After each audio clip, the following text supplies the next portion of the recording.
My parents missed my MIT graduation for my sister's ballet recital. I blocked them.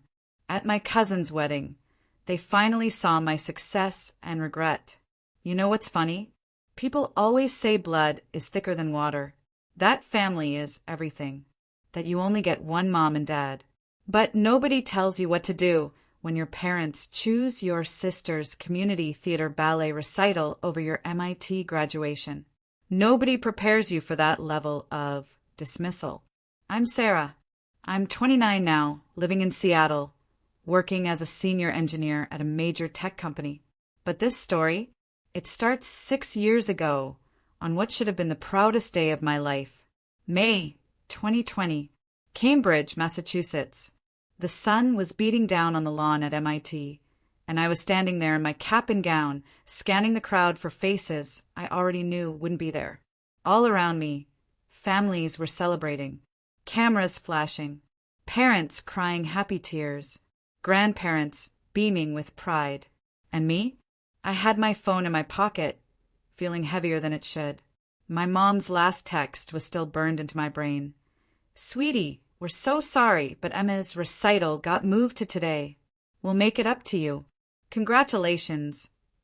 Emma, my little sister, 21 years old at the time, and still the center of my parents' universe, just like she'd been our entire lives. I was 24, summa cum laude in computer engineering from MIT, standing there completely alone. The ceremony went by in a blur. When they called my name, I walked across that stage with the biggest smile plastered on my face. The dean shook my hand. "Congratulations, Ms. Chin," he said. I nodded, held up my diploma for a photo that nobody from my family would ever see, and walked back to my seat.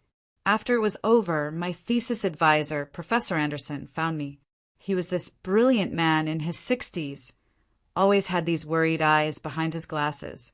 He looked at me, looked at the empty space around me, and I could see him putting two and two together. "Your family couldn't make it?" he asked carefully. I shrugged, trying to play it cool. "They had a conflict." He studied me for a long moment. "Sarah, you're one of the most talented students I've taught in 30 years. I hope you know that. I hope you really know that." My throat got tight. "Thank you, Professor. The work you did on semiconductor design, that's groundbreaking stuff. You should be incredibly proud." "I am," I said, and I meant it. I was proud. I wanted them to be proud too. I wanted them to care enough to show up. I walked back to my apartment, still wearing my regalia. Tourists on the street took photos. Some random guy outside a coffee shop yelled "Congratulations" at me. A homeless woman gave me a thumbs up. Strangers were happier for me than my own parents. My phone stayed quiet all afternoon. Finally, around 7 that evening, my mom called. Her voice was all excited and bubbly. "Oh, Sarah, you should have seen Emma today. She was absolutely stunning in that white tutu. Everyone was saying she was the star of the show. Mrs. Patterson from the community center said Emma has real potential." I just stood there in my tiny apartment, still in my graduation gown, listening to her go on and on. Finally, she paused. "So, how was your little ceremony?" My little ceremony. For years of barely sleeping. Countless hours in the lab. A breakthrough in semiconductor design that had patent potential. "But sure, Mom. My little ceremony. It was fine," I said flatly. "Oh, good. Your father recorded the entire recital. Want me to send you the video?" Something inside me just cracked. "No, Mom. I don't." "Don't be like that, Sarah. You know how important dance is to Emma. You've always been so independent, so self-sufficient. You understand, right?" Oh, I understood. I'd understood since I was 7 years old. See, when I turned 7, my parents had planned this birthday party for me. Nothing huge, just some friends from school, cake, presents, normal kid stuff. But the day before, Emma, who was 4 at the time, had an emergency costume fitting for some recital. The party got postponed. Then it got forgotten entirely. When I was in high school, I was valedictorian. top of my class. The graduation ceremony was on a Saturday afternoon, but Emma had a dance competition in Cleveland that same weekend. My parents sat me down and explained that Emma needed them there for emotional support. It was a really important competition. I'd understand, right? I gave my valedictorian speech to a crowd where my seat in the family section sat empty. When I was applying to colleges, I asked my parents if they could help with application fees. Just the fees, nothing else. I had scholarships lined up. I'd been working part-time since I was 16. I just needed help with those initial costs. My dad looked uncomfortable and said they'd already stretched the budget thin with Emma's private dance lessons. Those lessons were expensive. Surely I understood. I paid the fees myself, took on extra shifts at the campus bookstore, and then Emma turned 18, and suddenly my parents had enough money saved up to buy her a brand new car. Not even a used one, an actual new car with that new car smell and everything. Meanwhile, I'd been taking the bus for years. So yeah, when my mom asked if I understood why they missed my MIT graduation for a community theater ballet recital, I understood perfectly. I have to go, I said. Wait, we'll visit soon. Maybe next month? We can celebrate then. Sure, Mom. Maybe next month. I hung up, and then I did something I'd been too scared to do my entire life. I blocked both their numbers. The next morning, I blocked them on Facebook, Instagram, every social media platform I had. I changed my email address. When they tried to reach me through my college roommate, Jen, I asked her to tell them I needed space. What I didn't tell her was that the space would be permanent. The only family member whose number I kept was my Uncle Marcus, my dad's younger brother. Marcus had always been different, quieter, more observant. He'd sent me a graduation card with a check inside and a note that said, "I'm proud of you, kiddo. Always have been." Over the next few weeks, Marcus kept me updated on the situation back home without me having to ask. Apparently, my parents didn't even realize I was upset at first. They thought I was just busy job hunting. When they finally figured out I wasn't responding to anything, they decided I was being dramatic. "She'll come around," my dad apparently said. "Sarah's always been moody." Moody, right. Not hurt, not neglected, just moody. But I didn't come around. I accepted a position at a tech company in Seattle, literally as far away as I could get while staying in the continental United States. The salary was insane, more than my parents made combined, actually. I threw myself into work, into building a life where my achievements mattered, where people actually showed up. The years passed. I got promoted, then promoted again. By 2025, this year, actually, I was a senior engineer with 4 patents to my name and a reputation in the industry that I'd built entirely on my own merit. I bought a beautiful apartment overlooking Puget Sound. I dated a software architect named Kevin for 3 years before we mutually agreed we wanted different things. I made friends who came to my birthday dinners, who celebrated my wins without a trace of resentment or dismissal. I built a life that was completely mine. Uncle Marcus would update me occasionally about family stuff. Emma had apparently quit ballet after high school, which felt darkly ironic considering how much she'd sacrificed, how much I'd sacrificed for her dance career. She'd married some guy named Tyler, was working as a receptionist at a dental office. Seemed happy enough, according to Marcus. My parents still lived in the same house. Same routines, same everything. They'd ask about me sometimes, Marcus said, but in this weird, detached way, like I was some distant relative they barely remembered instead of their oldest daughter. Then, in January of this year, Marcus called with news. "My son Daniel is getting married in June," he said. "Big wedding. Whole family's invited." Daniel was my cousin. I remembered him as this gangly kid who was obsessed with video games. Now he was 26, apparently, marrying his college girlfriend. "I know you've been keeping your distance, Sarah," Marcus continued, "but I'd really like you there. Daniel specifically asked me to reach out. He always looked up to you." I sat there in my Seattle apartment, looking out at the water, thinking. 6 years. That's a long time. Long enough that I'd healed. Long enough that I'd built enough distance to maybe handle one day in the same room as my parents. Will they be there? I asked, even though I already knew the answer. Your parents? Yeah. Emma and Tyler too. He paused. But it's a big wedding, Sarah. Over 250 guests. You could probably avoid them pretty easily if you wanted to. I'll think about it.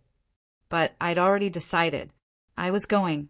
Because something had shifted in me over those 6 years. I wasn't angry anymore. Anger meant they still had power over me. Instead, I was just curious. I wanted to see them through these new eyes. The eyes of someone who'd achieved success without their approval or support. I sent back my RSVP. Yes, +1. I'd bring Kevin. Wait, no. Kevin and I had broken up 8 months ago. I sent back another response. Yes, just me. In the months leading up to the wedding, I prepared myself mentally. I'd bought a dress that cost more than my parents' monthly mortgage payment. Sleek, navy blue designer. Made me look like exactly what I was, a successful tech professional who'd made it on her own. I booked a room at the nicest hotel in Richmond. Rented a Tesla for the weekend, because why not? June came with that thick Virginia humidity I'd almost forgotten about. I flew into Richmond the day before the wedding, checked into my hotel, spent the evening reminding myself that I was doing this for Daniel, not to create some dramatic confrontation. The wedding was at this gorgeous historic estate outside the city.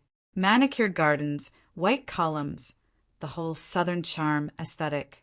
I arrived right on time, blended into the crowd of guests. The ceremony was set for 4 o'clock, reception to follow. I spotted my parents almost immediately. They'd aged more than I expected.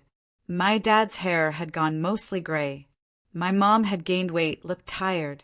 They were standing near the garden entrance with Emma and her husband.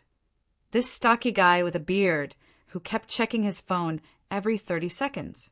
Emma looked tired, older than her 26 years. Hair pulled back in a messy bun, wearing a dress that looked like she'd bought it off the clearance rack. They hadn't seen me yet. I made my way to the opposite side of the garden, took a seat near the back for the ceremony. Daniel and his bride, Sophie, exchanged vows under this beautiful rose-covered arch. I was genuinely happy for them. Uncle Marcus gave a toast about love and partnership that actually made some people cry. The reception started, and I congratulated Daniel and Sophie in the receiving line. Sarah, you made it. Daniel hugged me tight. Dad said you might come, but I wasn't sure. Wouldn't miss it, I said, smiling. Sophie, this petite woman with kind eyes, grabbed my hand.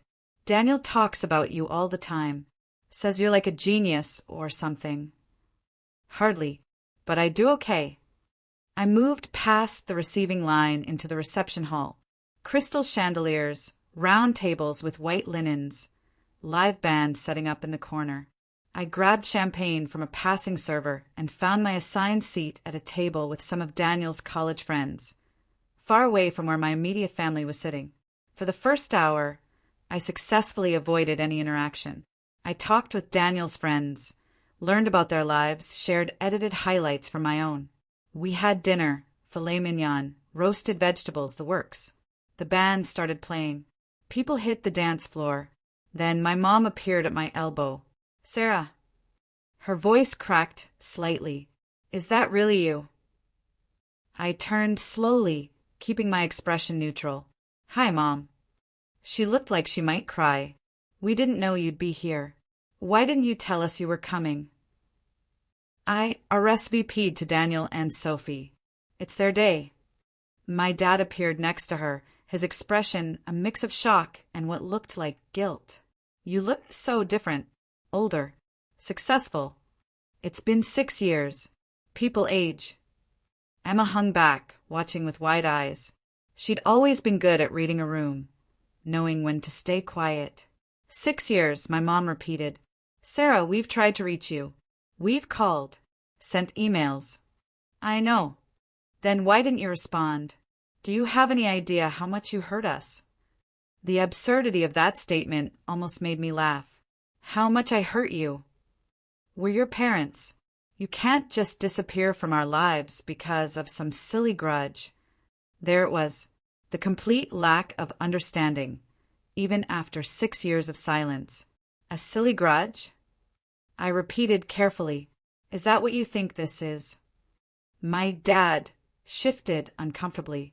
Look, we know you were upset about graduation, but… My MIT graduation, I interrupted, keeping my voice calm and conversational. A few people at nearby tables were starting to glance over. My MIT graduation, that happened once, that I worked 4 years for, that represented one of the biggest achievements of my life. You missed it for a community theater ballet recital. You've always been so independent, my mom started, falling back into her usual defense. Emma needed us more. She's sensitive. You're strong. I was your daughter, too, I said quietly. I am your daughter, and you spent my entire life treating me like an afterthought. The words came out calmly, almost clinically. Every birthday, every achievement, every moment that should have been about me got overshadowed by whatever Emma needed that day. Emma's eyes went wide. Sarah, I never asked them to. I know you didn't. This isn't about you, Emma. I looked at my parents, feeling only a distant sort of grief. It's about them. You skipped my 7th birthday party for her costume fitting, missed my high school graduation where I was valedictorian because she had a dance competition, refused to help with my college applications, but bought her a car. And then, when I accomplished something genuinely incredible, you couldn't even show up for 4 hours.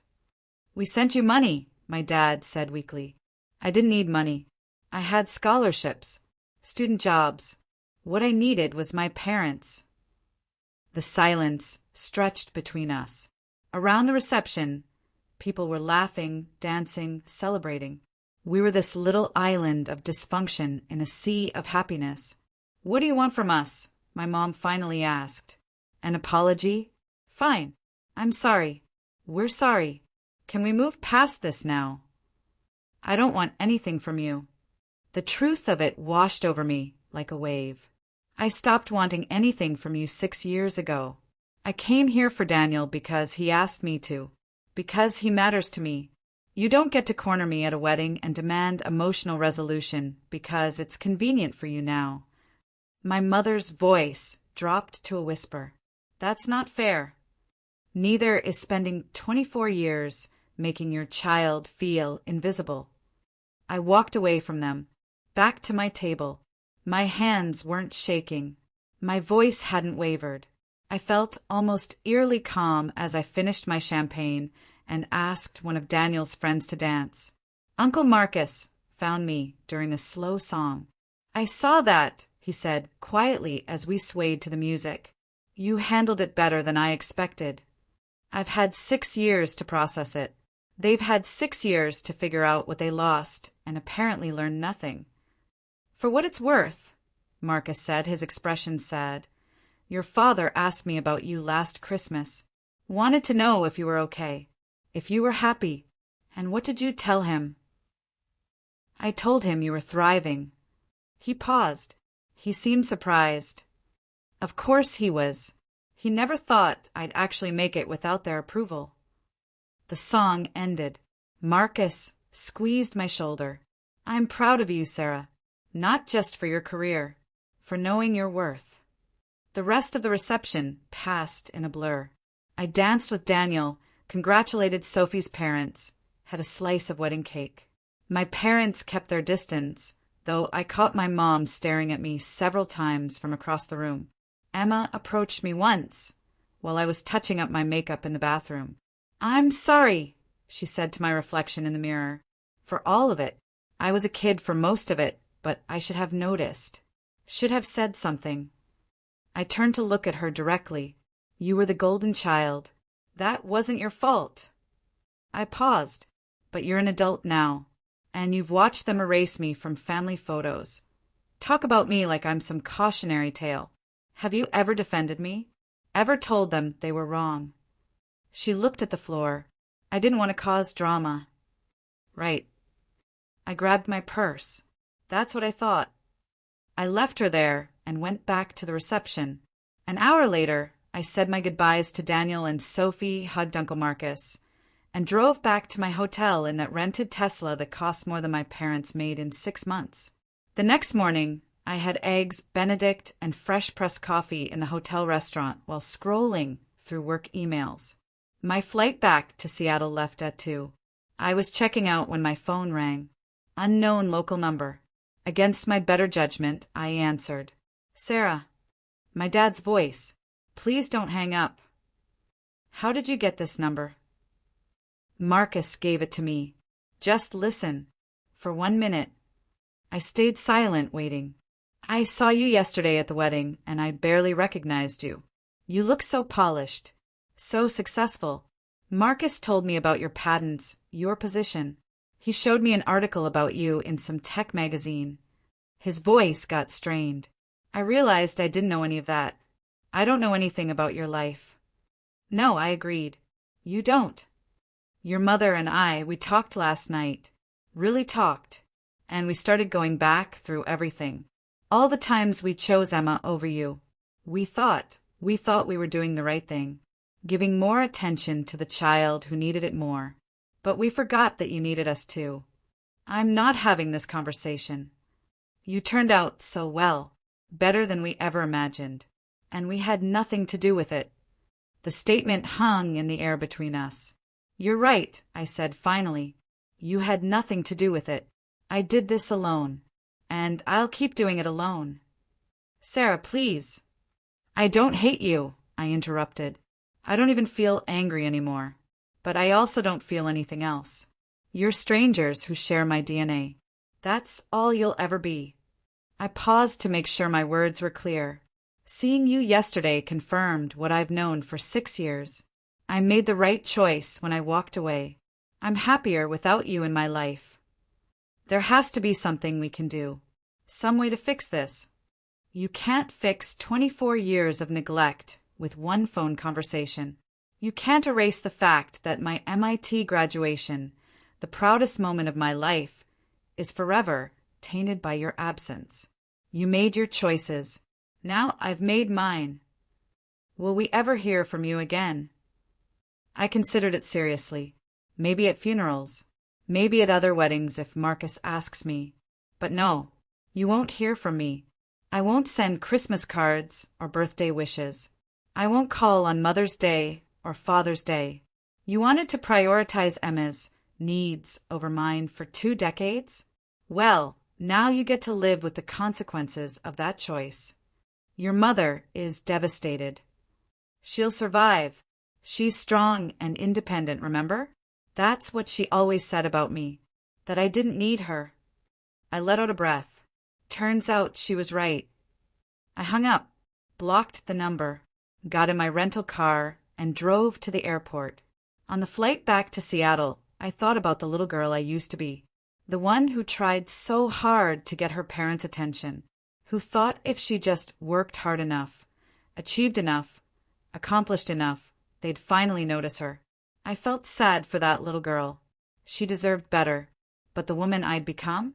She was doing just fine. Monday morning, I walked into my corner office, view of the Space Needle, glass walls, grabbed my first coffee of the day, and dove into a new project that would eventually become my 5th patent. Around noon, my coworker Lisa stopped by my desk. How was the wedding? Interesting, I said. Saw some family I hadn't seen in years. Good interesting or bad interesting? Necessary interesting. She laughed and invited me to happy hour on Friday. I said yes, looking forward to it. To the simple friendships I'd built. To the life I'd created without my parents' help or approval. That night, Uncle Marcus texted me. Your father called. Said you talked this morning. He sounded lost. Your mother's apparently going through old photo albums, crying.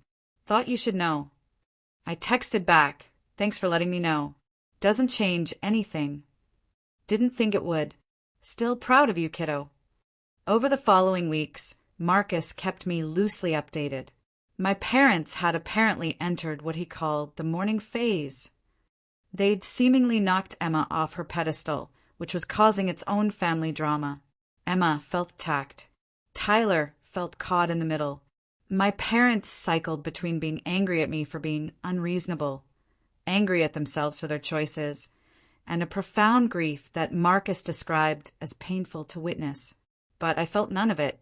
I was insulated by 2,500 miles and 6 years of hard-won emotional distance. In August, my company sent me to a tech conference in Boston. I had a free day, so I took the train to Cambridge and walked around the MIT campus. Students rushed past with backpacks, their faces full of ambition and exhaustion. I stood on the lawn where I'd graduated alone and took a photo of the view. That night, I posted it on Instagram, the first photo I'd shared in months. Caption: 6 years ago, I graduated here alone. Today, I'm grateful for every person who's chosen to be in my life since. Best decision I ever made. The post got over 300 likes from colleagues, friends, former classmates. People I'd gone to MIT with commented with congratulations and pride. An old lab partner wrote, "You were always an inspiration. Remember when you debugged that impossible code at 3 a.m.? Unstoppable then, unstoppable now." I smiled at my phone screen, genuinely content. Uncle Marcus called a few days later. "Your mother saw your Instagram post.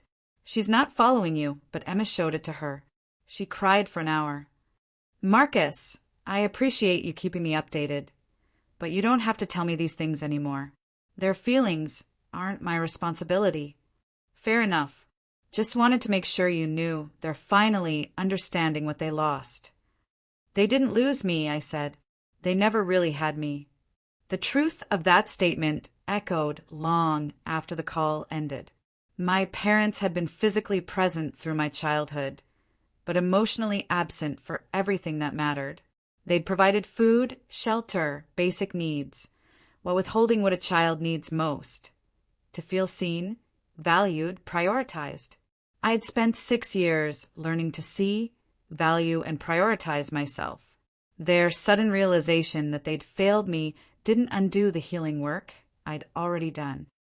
In October, Daniel and Sophie announced they were pregnant. Uncle Marcus hosted a family celebration and called to invite me. I politely declined.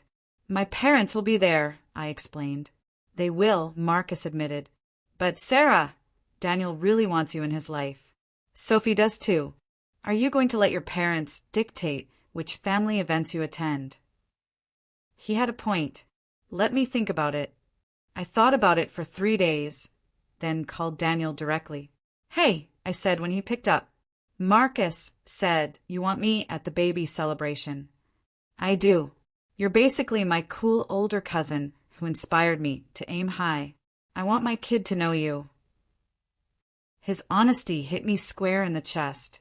"Okay, I'll come. But you need to understand something. I'm not there to reconcile with my parents. I'm there for you and Sophie. If they approach me, I'll be polite. But that's all. That's all I'm asking." I flew in for the celebration. Arrived late on purpose, after most guests had already shown up. Found Daniel and Sophie in the backyard, congratulated them. Spent the afternoon talking with Marcus's wife, Janet, who'd always been kind to me. Emma approached me once, asked how I was doing. I gave her the polite, detached responses you'd give an acquaintance. She didn't push for more.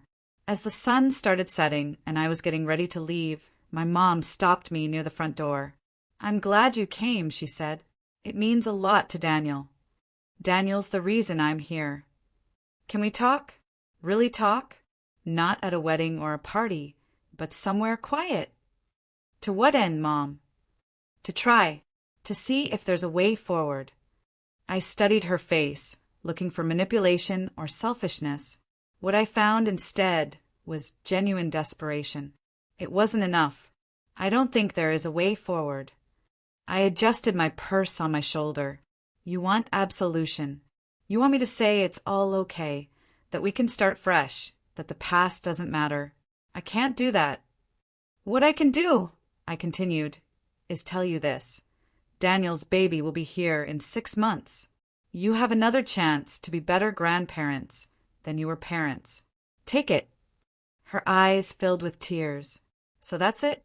We'll never have a relationship again." We never really had one to begin with. I drove back to my hotel, leaving her standing in the doorway. The next morning, before my flight, I met Uncle Marcus for breakfast one last time. "You're handling this with a lot of grace," he observed over pancakes. "I'm not feeling graceful. I'm feeling tired." "Tired of what?" "Tired of being asked to fix what they broke. Tired of being expected to feel guilty for protecting my peace. Tired of people assuming that biology obligates me to forgive the unforgivable." Marcus nodded slowly. "You don't owe anyone forgiveness, Sarah. Not even your parents. Especially not your parents." Those words settled into my bones like a benediction. Back in Seattle, life went on. I dated a marine biologist named Chris for a few months before we realized we wanted different things. I got a cat named Tesla who sat on my keyboard during video calls. I got promoted again, this time to director of engineering, with a salary that would have made 24-year-old me weep with disbelief. More years passed. Daniel's baby, a girl named Lily, arrived healthy and perfect. Marcus sent photos. I'd given him permission for that much. Emma got divorced, moved back in with my parents for a while, eventually found her footing with a job at a real estate office. In 2025, now actually just a few months ago, I gave a keynote speech at a Women in Tech conference in San Francisco. Marcus mentioned my dad's diabetes diagnosis, my mom's knee surgery. I felt a flicker of concern, but nothing more. They were aging strangers with medical problems, like anyone you'd read about in the news. I spoke to 1,200 people about resilience, about building success without a support system, about knowing your worth, even when the people who should value you most don't. The standing ovation lasted almost 6 minutes. Afterward, a young woman approached me with tears streaming down her face. She couldn't have been more than 25. "Thank you," she whispered. "My family doesn't support my tech career. They think I should be a teacher or a nurse. Something more traditional. Hearing you speak made me feel less alone." I hugged her, this stranger who understood. You're not alone. And their inability to see your potential says everything about them and nothing about you. She nodded, wiping her eyes. How did you do it? How did you let go of needing their approval? I thought about it. I realized that waiting for their approval meant putting my life on hold. So I stopped waiting and started living. She thanked me again and disappeared back into the crowd. That night in my hotel room, I scrolled through Instagram and saw that Emma had recently posted a photo of our parents with baby Lily. Caption: 3 generations of love, red heart. I wasn't in the photo. Obviously, I wasn't part of their narrative anymore. The old me, the 7-year-old who missed her birthday party, would have been crushed by the exclusion, but the current me just scrolled past without reacting. I posted my own photo from the conference. Caption: Today I spoke to 1,200 amazing women about resilience and self-worth. Honored to share my story and theirs. The post got over 500 likes. Colleagues, friends, former classmates expressing their pride and support. One comment stood out. It was from Jen, my old MIT roommate. Remember when we graduated and you were so alone? Look at you now, surrounded by people who genuinely admire you. You've built an empire, Sarah. I'm in awe. I liked her comment and replied with a heart emoji. I closed Instagram, ordered room service, expensive hotel pasta, watched a documentary about deep-sea creatures while eating. Around 10 p.m., my phone rang. Uncle Marcus, which was late for a call. Everything okay? I answered. Your father had a heart attack this afternoon. He's stable now at Richmond Hospital. Your mother wanted me to tell you. I sat up straighter. Is he going to be okay? Doctors think so. But Sarah, he's asking for you. The request hung in the air like a challenge. 6 years since I'd cut contact. 6 years of building a life without them. 6 years of healing from wounds they'd inflicted through thoughtless neglect. And now, at the first hint of mortality, they wanted me back. I can't, I said softly. I'm not asking you to. Just relaying the message. What do they expect? That I'll rush to his bedside and we'll have some deathbed reconciliation. Maybe that's exactly what they expect. Well, they're going to be disappointed. Again. I leaned back against the hotel headboard. He's going to be okay, right? That's what the doctors say. Then he'll be fine without me there. He's been fine without me for 6 years. Marcus sighed. I'll let them know. After we hung up, I sat in the dark hotel room and carefully examined my feelings. Guilt? No. Sadness? Maybe a little. But more for what could have been than what was. Relief? Mostly that. I didn't fly to Richmond. I sent flowers to the hospital with a card that read, "Wishing you a speedy recovery. Sarah." Professional. Distant. Appropriate for someone I barely knew. My mother apparently called Marcus, furious that I'd sent flowers instead of showing up in person. My father supposedly cried when he saw them, not from gratitude, but from grief. Emma wrote a Facebook post calling me a heartless monster, though she deleted it a few hours later. Their reactions confirmed I'd made the right choice. It wasn't about punishing them. It was about protecting myself. About refusing to spend the rest of my life auditioning for love I should have received unconditionally. I'd stopped auditioning 6 years ago. I'd started living instead. And the life I'd built was extraordinary precisely because they weren't in it, constantly reminding me that I wasn't Emma, wasn't worth their time, wasn't quite good enough to matter. My father recovered. Life went on. I stayed in Seattle, thrived in my career, dated that photographer named Chris, who made me laugh and respected my boundaries. On the 6-year anniversary of my MIT graduation, I posted a long caption on Instagram about what that day had meant to me. Standing alone in my cap and gown, the little ceremony my parents couldn't be bothered to attend. How that day had become the beginning of my real life rather than the end of my college career. The post went viral. Over 12,000 likes, hundreds of shares, thousands of comments from people sharing their own stories of family estrangement and survival. News outlets picked it up. I did several interviews about family estrangement and the pressure to forgive people who've hurt you simply because they're related to you. My parents saw it all. According to Marcus, they were mortified by the public nature of my story, embarrassed that others knew what they'd done. Emma called it airing dirty laundry. My dad supposedly told Marcus I was making them look like monsters. Are you? Marcus asked me during one of our now monthly calls. No, they're just people who consistently made bad choices and refused to accept the consequences. Monsters would be easy. I could hate monsters. I can't hate them. I can only protect myself from them. My clarity had taken years to achieve, but it was absolute. Today, here in 2025, 6 years after that lonely graduation day, I live in a beautiful apartment with Chris and our cat. My parents are still alive, but they're not part of my story. I mentor young women in engineering, especially those from unsupportive families.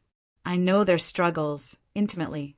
I have 5 patents now, a reputation for advocating for undervalued talent in the tech industry. People sometimes ask if I regret cutting my parents out of my life. They want me to admit I've lost something valuable. That family is irreplaceable. That blood is the most important thing. But I haven't lost anything. I've gained everything. They lost a daughter who would have moved mountains to earn their pride. Patents with their last name attached. Grandchildren they might have had if I'd ever felt secure enough to start a family. A relationship with someone who turned out to be pretty extraordinary despite their complete lack of support. I gained freedom, peace, a life where my achievements actually matter to the people around me. Friends who show up, partners who respect me, colleagues who value my work, a mentor like Sophia who saw my potential and helped me reach it. I gained the ability to wake up every morning without that constant, gnawing feeling that I'm not enough, that I'm not worth prioritizing, that I have to work twice as hard for half the recognition. I remember my MIT graduation with perfect clarity, the weight of the diploma in my hand, the empty seats in the family section, the exact moment I decided I was done begging for crumbs of their attention. They didn't realize it then. They didn't realize it for 6 years. By the time they finally understood what they'd lost, it was far too late. Last month, something interesting happened. I was at a conference in Austin, and I ran into one of my old MIT professors, not Professor Anderson, but Dr. Liu, who'd taught my advanced algorithms course. "Sarah Chen," she exclaimed, "I've been following your career. For patents? No, wait, 5 now, right?" 5, I confirmed, smiling. "I tell my current students about you, about the work you did on semiconductor efficiency. You're one of my success stories." We grabbed coffee between sessions, and she asked about my family. "Are your parents proud?" "They must be bursting with pride." I could have lied, made something up, but instead I said, "We're not in contact, actually. Haven't been for 6 years." Her face fell. "Oh, I'm so sorry. That must be difficult." It was, I admitted. For a long time it was really difficult. But now, honestly, it's just my life. I have people who care about me, who show up for me. That's what matters. Dr. Liu studied me for a moment, then nodded.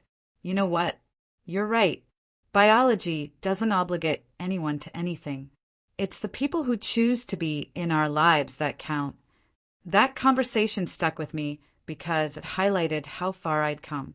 6 years ago, I would have been devastated by that question, would have felt shame about my family situation. Now, it's just a fact, like saying I live in Seattle or work in tech.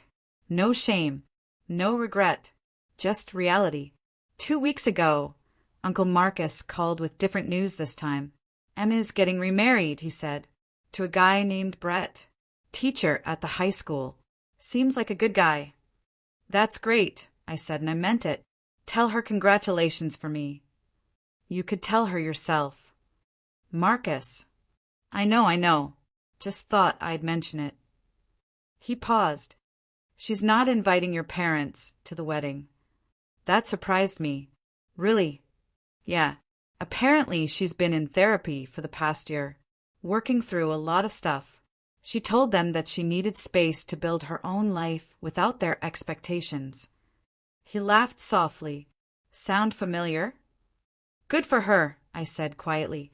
"I mean that. Good for her." "She asked if you'd come to the wedding.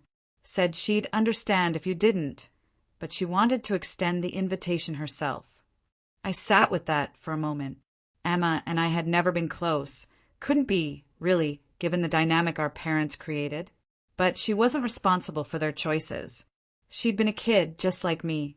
"When is it?" "October.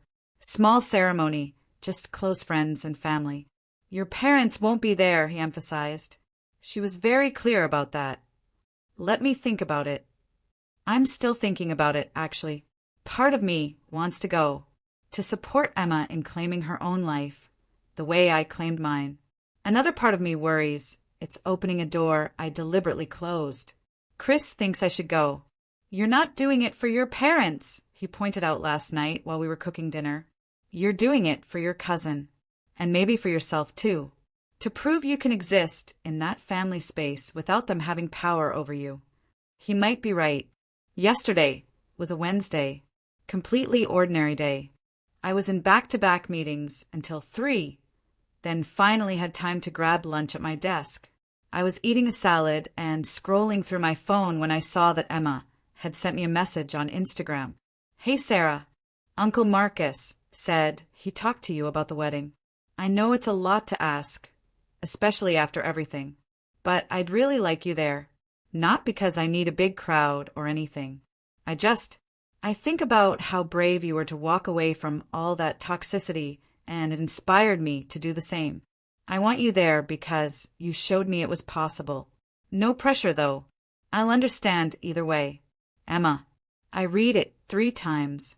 Then I set down my phone and stared out my office window at the Seattle skyline. The thing is, I spent so many years seeing Emma as the enemy, the golden child who got everything while I got nothing.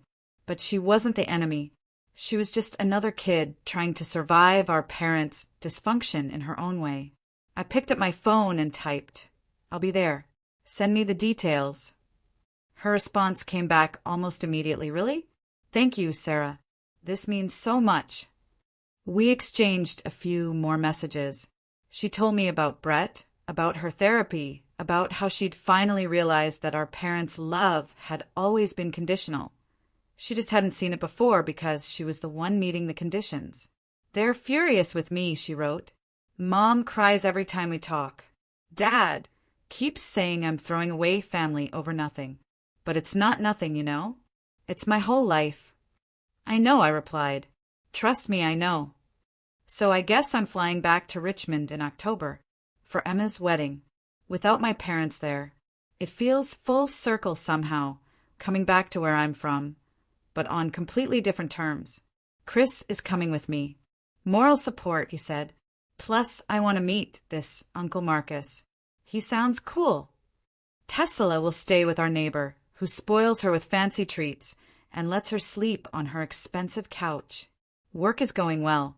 My current project is probably going to be my 6th patent, a new approach to thermal management in high-performance chips. My team is incredible. Smart, dedicated, collaborative. Everything I could ask for.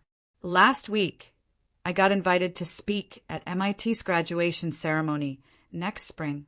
They want me to give advice to the graduating seniors. I said yes immediately. I keep thinking about what I'll say to those students, about standing where I stood 6 years ago, looking out at a sea of faces beginning their real lives. Some of them will have families in the audience, cheering and crying and taking a million photos. Some of them won't. Some of them will be standing alone, wondering if they made a mistake, if they're enough, if they'll be okay. I want to tell them that alone doesn't mean broken.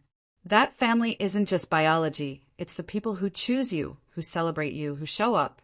I want to tell them that success built on your own terms, without approval from people who never believed in you, is the sweetest success there is. I want to tell them that sometimes the bravest thing you can do is walk away from people who make you feel small, even if those people raised you. Mostly, I want to tell them what I wish someone had told me at 24. You are enough. You have always been enough. And anyone who makes you feel otherwise doesn't deserve a place in your life. This morning, I got a text from an unknown number. Just said, "This is your mother. I got your number from Emma. I'm sorry for everything. Can we please talk?" I stared at it for a long time. Felt that old familiar tug, the little girl inside me who still, despite everything, wants her mom to love her. Who wants to believe that people can change, that families can heal, that happy endings are possible. But I'm not that little girl anymore. I'm 29 years old. I'm a director of engineering with 5 patents and a career I built from nothing. I'm in a healthy relationship with someone who respects my boundaries. I have friends who show up, a life I'm proud of, and I know with absolute certainty that responding to that text would undo years of hard work, would open a door to people who had 24 years to love me properly and couldn't figure out how.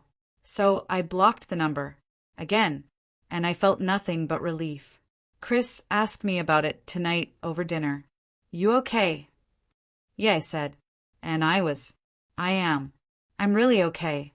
He reached across the table and took my hand. "I'm proud of you, you know that?" Those words, "I'm proud of you," from someone who chose to be in my life, who shows up consistently, who sees me for who I actually am. That means everything.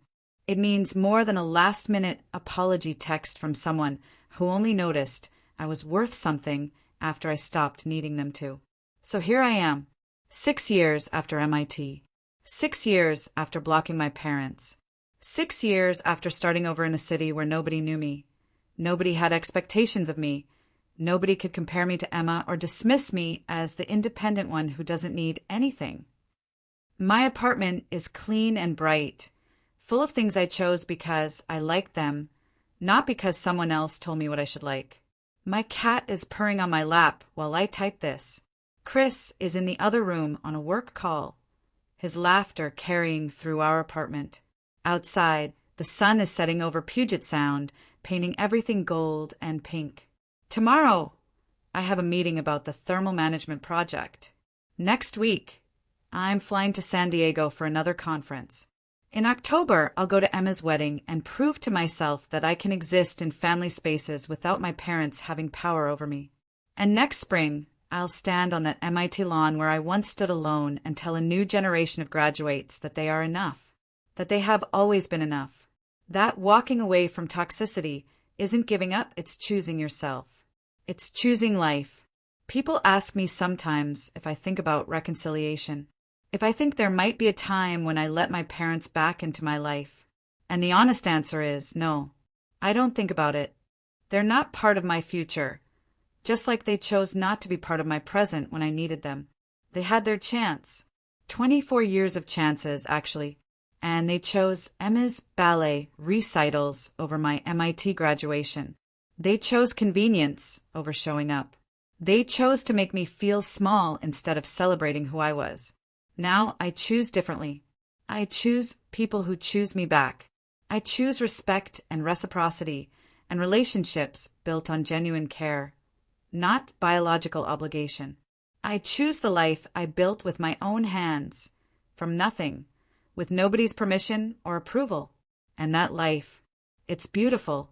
It's more than I ever dreamed it could be when I was standing alone on that lawn 6 years ago, wondering if I was making a mistake by cutting them off. I wasn't. It was the best decision I ever made. Uncle Marcus calls me once a month now, just to check in. He doesn't update me about my parents unless I ask, which I don't. He tells me about Daniel's daughter Lily, who's apparently obsessed with dinosaurs, about his garden, his retirement plans, his book club. We have conversations that have nothing to do with family drama or guilt or reconciliation. We just talk, like two people who care about each other. It's nice. It's what family should have always been. Last time we talked, he said something that stuck with me. You know, Sarah, I've watched a lot of people in this family make a lot of mistakes over the years. But you're the only one who had the courage to say enough and actually mean it. That takes strength most people don't have. I thanked him, but I've been thinking about his words ever since. Because here's the truth. It didn't feel like strength at the time. It felt like survival. It felt like I was drowning, and the only way to breathe was to swim away from the people pulling me under. But maybe that's what strength is. Not some heroic, dramatic gesture. Just the quiet decision to save yourself when nobody else will. I saved myself. And I'm still saving myself. Every day, I choose not to go back. My parents made their choices. I made mine. They chose Emma's ballet recital over my MIT graduation. I chose myself over them. And I'd make the same choice 1,000 times over.